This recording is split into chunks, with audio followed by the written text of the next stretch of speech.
Buenos días niños y niñas del tercero básico. Hoy vamos a revisar la tarea del artículo informativo. Recordemos, ¿cuál era la tarea de la semana? Primero había que leer el texto Los Copihue y responder las preguntas 1 a la 8. 2. Aplicar la estrategia localizar información, que aprendimos en el video de la semana anterior.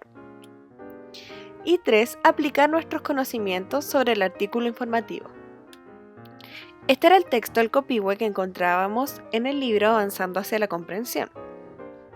Es un texto informativo y la primera pregunta era, ¿cuál es el propósito de este texto? Para responder a esta pregunta yo necesito conocer qué tipo de texto estoy leyendo. Y como sé que es un texto informativo, un artículo informativo, sé que su propósito siempre es informar. Por lo tanto, narrar la historia sobre un copihue no puede ser.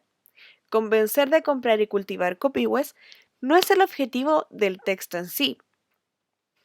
Y explicar los usos medicinales del copihue tampoco, ya que si bien es nombrado, no es el objetivo y el propósito de este texto. Entonces, la respuesta correcta era la A. Vamos a la pregunta número 2. ¿Qué significa copún? A. Copihue. B. Flor de Chile. C. Estar boca abajo. D. Lengua mapuche. Para responder esta pregunta, necesito localizar información en el texto. Cuando yo hago mi lectura, tengo que subrayar las partes más importantes. En este caso, ahí está subrayado, donde dice, su nombre viene del verbo copún, que en lengua mapuche significa estar boca abajo. Por lo tanto, la respuesta correcta es la C. Pregunta número 3. ¿Qué tipo de planta es el copihue? A. Un árbol. B. Un bulbo. C. Un arbusto. D. Una enredadera. Igual que la pregunta 2, tengo que localizar información y subrayar lo más importante. En este caso, ahí en el subtítulo de características, en ese subtema, dice, la planta del copihue es una enredadera. En esa parte se ubicaba la respuesta, que en este caso sería la D. Pregunta número 4. ¿Cuál es la función de la imagen del texto? Y nos hablan específicamente de esa imagen. Dice que tiene pétalos, el fruto y semillas y nos va mostrando e indicando cada parte de la flor. Entonces, alternativa A, mostrar las partes del copihue, sí. B, mostrar el hábitat del copihue, no, ya que esa imagen no ilustra eso. C, mostrar los cuidados que debe tener el copihue, tampoco. D, mostrar cómo plantar las semillas del copihue. Si bien muestra la semilla, no ilustra cómo se plantan. Por lo tanto, la alternativa correcta es la A. Pregunta 5. ¿Cuál es la finalidad de la ley de bosques? A. Plantar y cultivar copihües. B. Proteger al copihue de su extinción. C. Asegurar el uso medicinal del copihue. D. Vender las flores del copihue a un alto precio. Y por lo tanto, buscamos en el texto, en la parte que dice cultivo.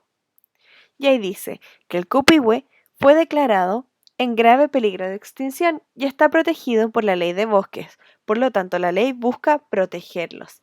Y por lo tanto, nuestra alternativa correcta sería la B. Pregunta 6. ¿Qué se puede concluir del hábitat del copihue? Y miro que hay un subtítulo que dice hábitat. El copihue crece en bosques oscuros donde hay gran humedad.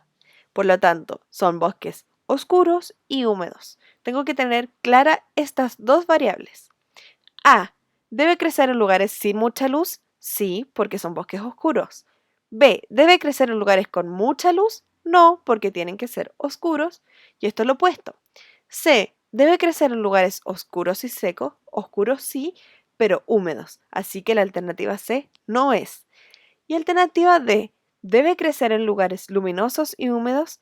No, porque luminosos no pueden ser ya que tienen que ser bosques oscuros y húmedos sí, pero como decía luminoso, descarto la alternativa D.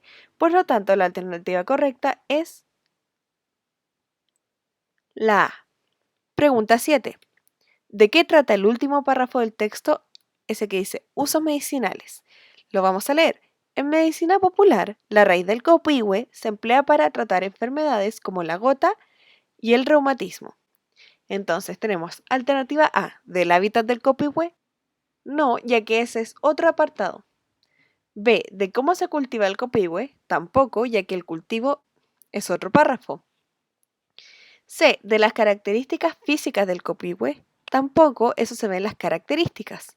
Y por último, de las enfermedades que cura el copihue. Correcto. ¿Qué quiere decir de los usos medicinales del copihue? Pregunta de argumentación. ¿Consideras que el copihue es una flor especial y por qué? Acá hay muchas respuestas correctas que yo recogí y vamos a revisar algunas. Sí, considero que es una flor especial porque cura enfermedades. Eso está correcto. Sí, porque es una flor que representa nuestra patria. Eso también es correcto. Es una planta autóctona de Chile y es considerada flor nacional. Yo considero que el copihue es especial porque es la flor nacional de nuestro país y porque no sale en lugares comunes. Sí, porque es una planta medicinal que hay que cuidarla por su peligro de extinción. Todas estas respuestas y muchas más están correctas, porque además de decir que sí consideran que es una flor especial, argumentan su respuesta con información que pueden sacar del texto o de sus conocimientos previos. Muchas gracias por su responsabilidad y su compromiso con las tareas de lenguaje. Cariños a todos.